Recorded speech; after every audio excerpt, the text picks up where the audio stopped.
Called the Candy Man, a Pasadena father of two who passed out poison candy to trick-or-treaters Halloween night 1974. A jury took less than an hour to convict O'Brien, an hour and 5 minutes to sentence him to death. March 30, 1984. It was a Friday night like any other in Huntsville, Texas. Outside was like every normal day. Cars rolling down the highway, the soft murmur of late-night radio, the occasional bark of a dog. But inside the LSI unit, where Texas housed its death row inmates, one man was preparing to die. Ronald Clark O'Brien had spent nearly a decade on death row, but now the countdown was real. No more appeals, no more delays. The clock was ticking, each second pulling him closer to midnight, closer to the execution chamber, where the state of Texas would make sure he never saw another Halloween. Most of today's testimony came from Jimmy Bates, a close friend of the O'Brien family. Bates said that before Halloween, O'Brien asked if he could bring his children over to trick-or-treat with the Bates children on Halloween night. Both families ate dinner together, and then the fathers took the children trick-or-treating. Bates said O'Brien went to one house where no one appeared to be home, and after the children had scampered ahead to the next house, O'Brien came off the front porch carrying the pixie sticks. He gave the pixie sticks to the children and then later took them back and said he wanted to stop at his car for a moment. Bates said when O'Brien came back into the Bates house, he returned the pixie sticks to the children. Later that night, Timothy O'Brien died from eating a poisoned pixie stick. O'Brien's story is one that has haunted many, a tale of greed and unspeakable tragedy. In October of 1974, he poisoned his 8-year-old son, Timothy, using Halloween candy that he had tampered with, a batch of pixie sticks laced with cyanide. That night, Timothy O'Brien died from eating a poisoned pixie stick. The death of young Timothy. It was later shown that the youngster had died of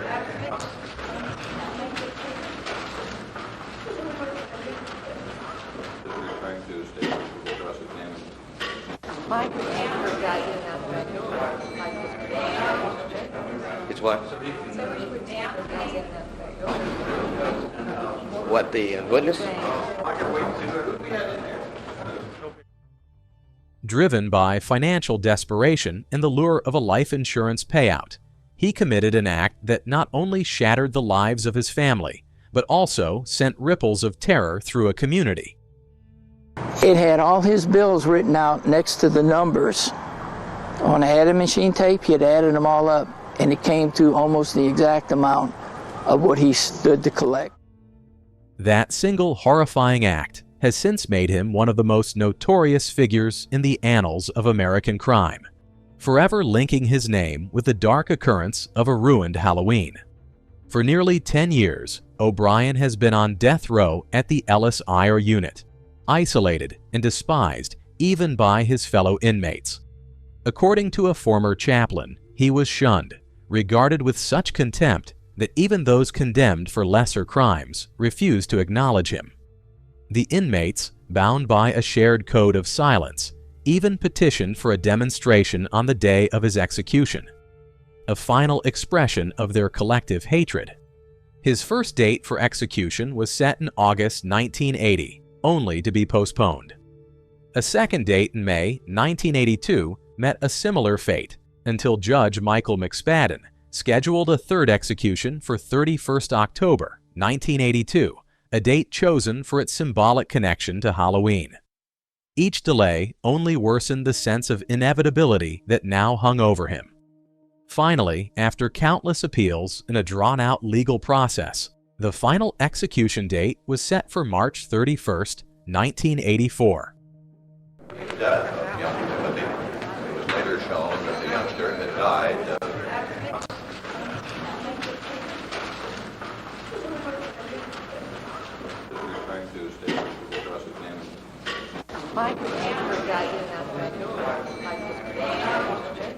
It's what? What, the witness? The final morning of Ronald Clark O'Brien's life began in complete silence. The kind of silence that doesn't feel empty, but rather heavy. as if the very air inside his prison cell carried the weight of what was coming. There was no sunrise for him to see, no gentle morning light filtering through a window, just the same pale, artificial glow of the fluorescent bulb overhead. The same walls he had stared at for nearly a decade. The same bed, the same floor. The only different thing was the sinking realization that today wasn't just another day. It was the day. O'Brien woke slowly, the stiffness of the prison cot digging into his back. He had barely slept, not because of any overwhelming emotion, at least not any he had let show, but because death row was rarely a place for restful nights. There were always sounds, always movement.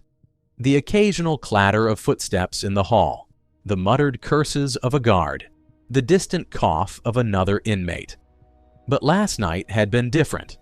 Even the air had felt still, as if the prison itself was waiting for what was about to unfold. He sat up, rubbing his eyes, feeling the cold press of reality settle against his skin. For nearly 10 years, he had been able to tell himself that maybe, just maybe, he'd find a way out. Appeal after appeal had kept his execution at bay, stretching the process out for a full decade. But now, the last appeal had been rejected.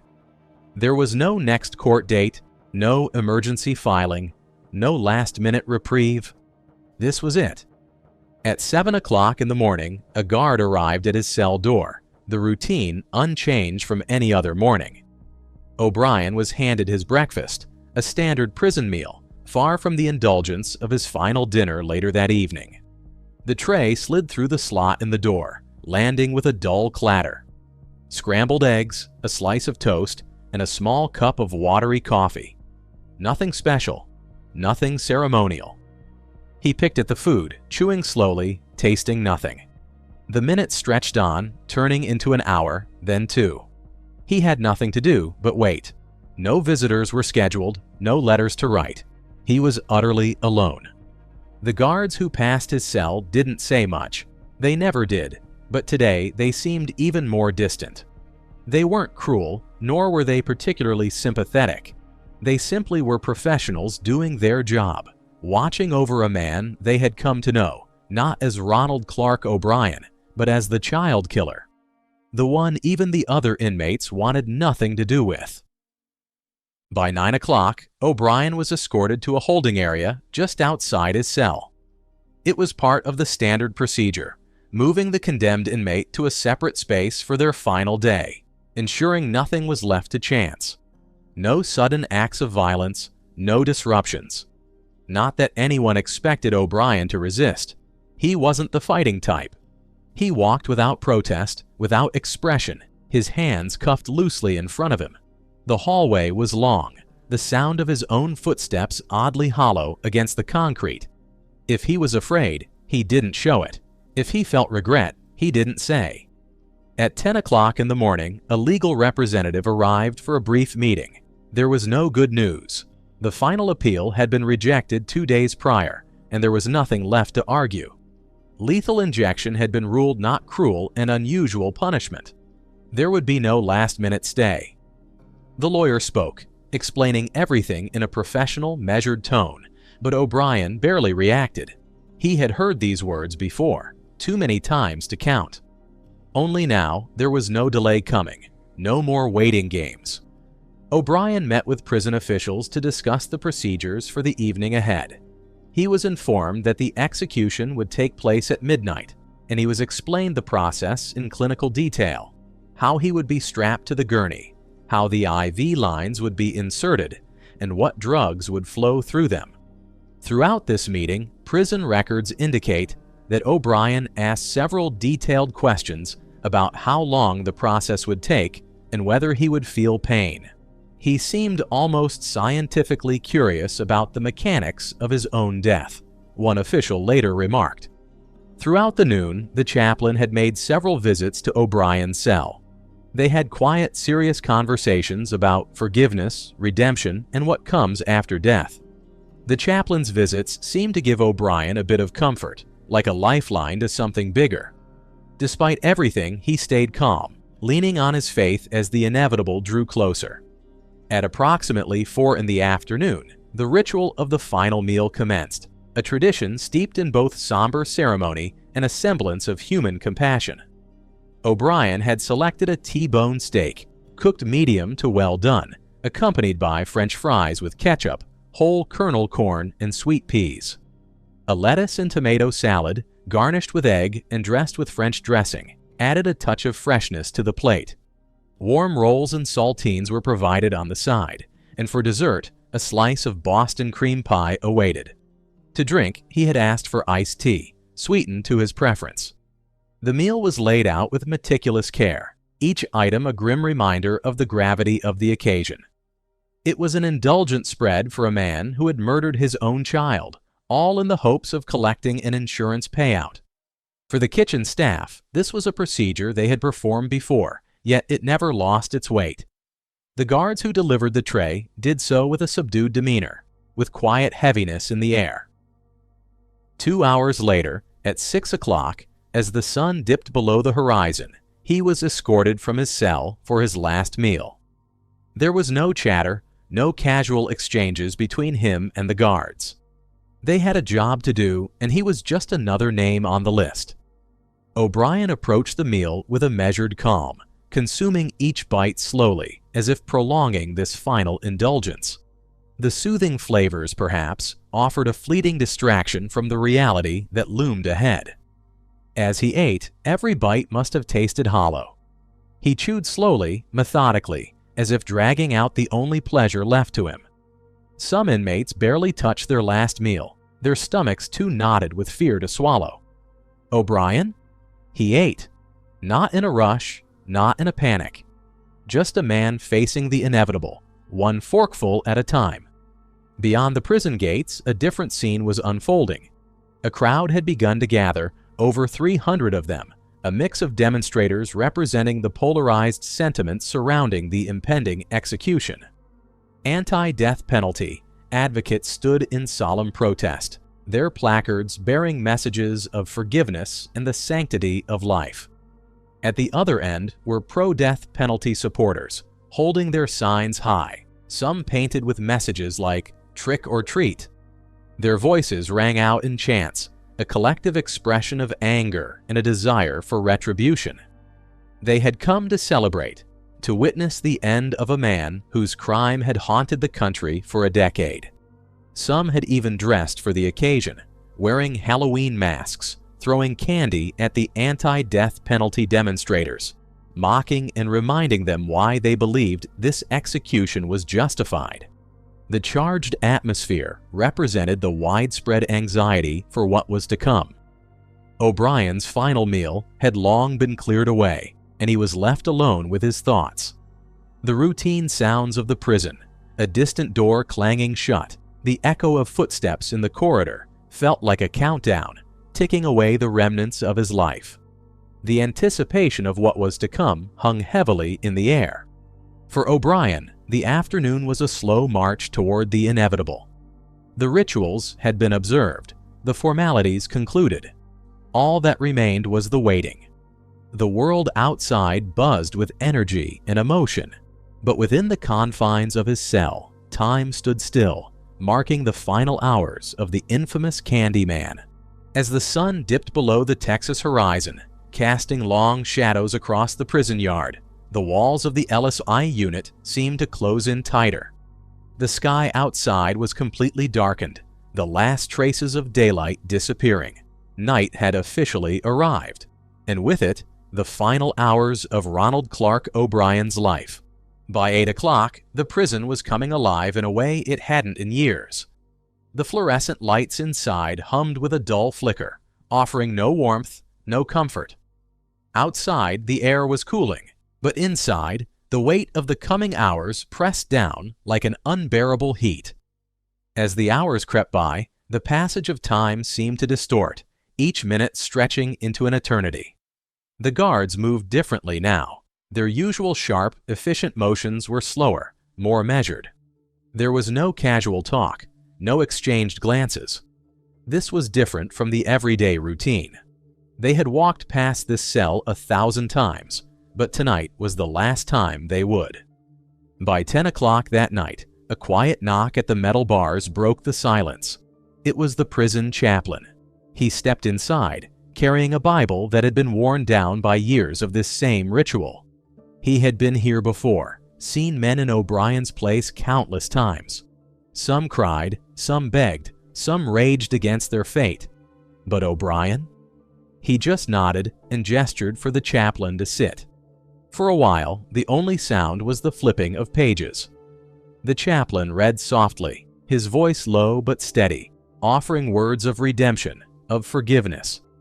O'Brien listened, or at least he appeared to. Whether the words brought him comfort or just filled the silence, it was impossible to tell. In those final hours, as the walls of his cell closed in around him and the routine of death row took on a bitter new meaning, the prison corridors, usually buzzing with movement, had settled into an eerie stillness. Every voice was hushed. Every step was measured.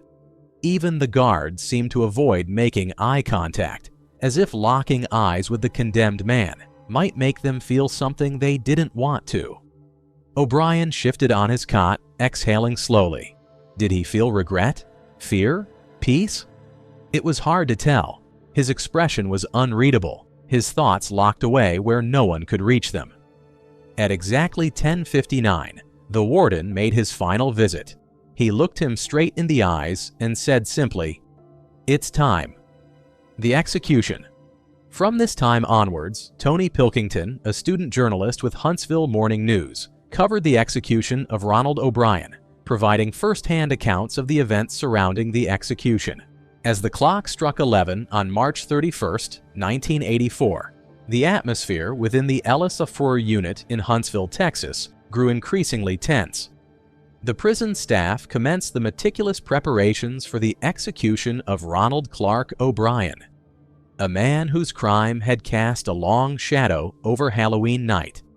The corridors, usually filled with routine activities, now echoed with a somber silence, each step of the guards resonating with the gravity of the impending event. In his cell, O'Brien awaited the final summons. The room was stark, illuminated by the harsh glow of fluorescent lights that offered no comfort. He sat on the edge of his cot, his hands resting on his knees, fingers occasionally twitching, a subtle betrayal of the anxiety beneath his composed exterior. The weight of his actions and the reality of his fate seemed to converge in this confined space, pressing down on him with an almost tangible force. At approximately 11:30, the cell door creaked open and a group of uniformed guards entered.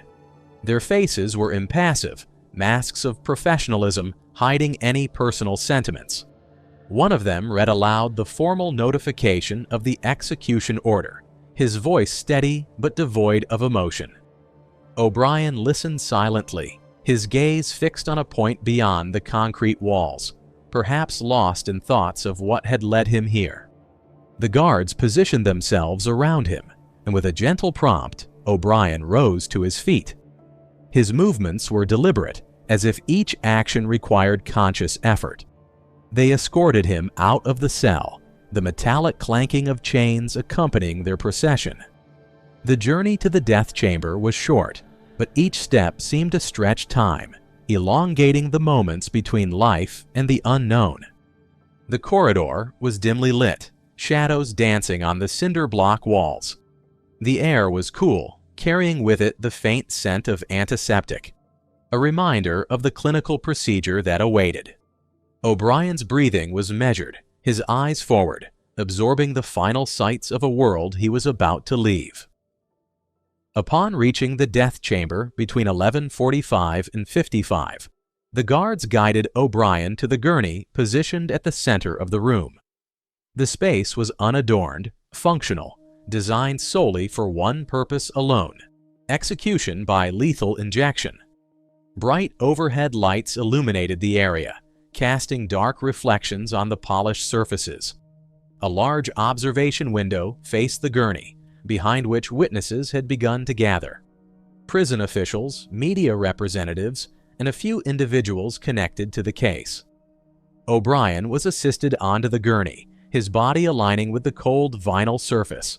The guards worked with practiced efficiency, securing leather straps around his limbs and torso, ensuring he remained immobile. The restraint was firm but not harsh, a procedural necessity devoid of malice.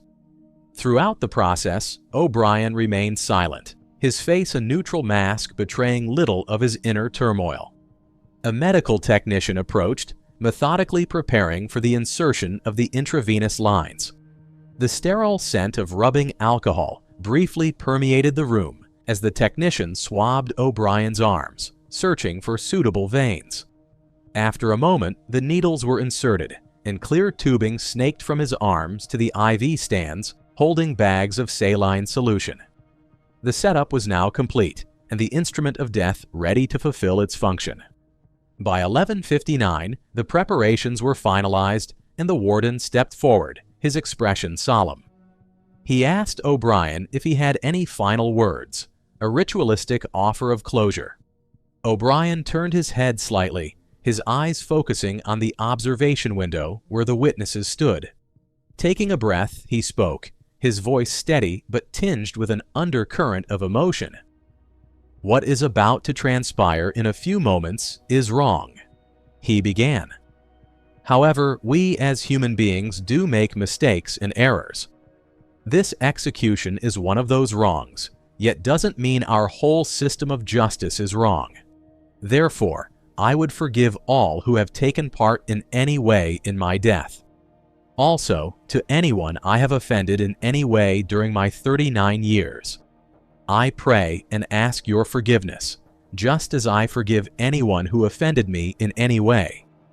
And I pray and ask God's forgiveness for all of us respectively as human beings.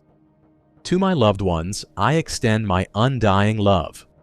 To those close to me, know in your hearts I love you one and all. God bless you all, and may God's best blessings be always yours." His statement hung in the air, a declaration of perceived injustice in the face of his imminent death. There were no apologies, no admissions of guilt, just a final assertion of his stance. As the clock's hands converged on midnight, signaling the transition from one day to the next, the warden gave a curt nod. The executioner, stationed behind a partition to maintain anonymity, activated the mechanism that released the lethal chemicals into O'Brien's bloodstream. The solution flowed through the IV lines, merging with the saline and coursing toward its destination. A deep silence enveloped everyone in the chamber. The witnesses observed intently, their faces showing a mix of emotions: somberness, relief, indifference. O'Brien's chest rose and fell rhythmically, his body reacting to the strange introduction of the drugs. Pentobarbital, the chosen agent, worked swiftly, inducing unconsciousness followed by the cessation of respiratory and cardiac functions. Within moments, O'Brien's eyes closed, his breathing slowed, and his body relaxed against the restraints. The transition from life to death was subtle, devoid of dramatic flair. A physician present observed the process, monitoring for the absence of vital signs. After a brief interval, the doctor checked for a pulse, listened for a heartbeat, and finding none, pronounced Ronald Clark O'Brien deceased at exactly 12 minutes past 12 on 1st April 1984. The witnesses began to stir, some shifting uncomfortably, others nodding in quiet acknowledgement. A few took notes, recording the details for the inevitable newspaper headlines. The execution had gone as planned. Silent, clinical, unremarkable. Outside the prison walls, however, it was anything but quiet. The crowd that had gathered throughout the day erupted into cheers the moment word of O'Brien's death was confirmed. Some people threw candy into the air in a twisted celebration, yelling, "Trick or treat!" Others stood silently, holding signs either condemning or mourning the event. For the prison staff, the night was not over yet. The execution chamber had to be cleaned, the official paperwork completed. The guards removed the IV lines, unfastened the restraints, and covered O'Brien's body with a white sheet.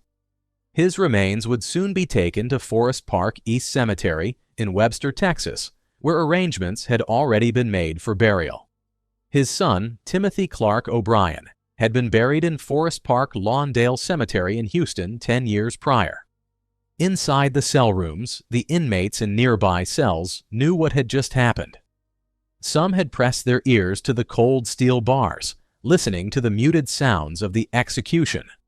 There was no sympathy for O'Brien, only the cold knowledge that for one of them, the waiting was finally over. Ronald Clark O'Brien, the man who had forever changed the way parents viewed Halloween night, was gone. But his crime, his betrayal of the most sacred bond between parent and child, would never be forgotten. Do you think this was a just end for a lost soul, or should he have been given another chance at redemption? Let us know in the comments, and don't forget to hit the like and subscribe buttons for more videos like this.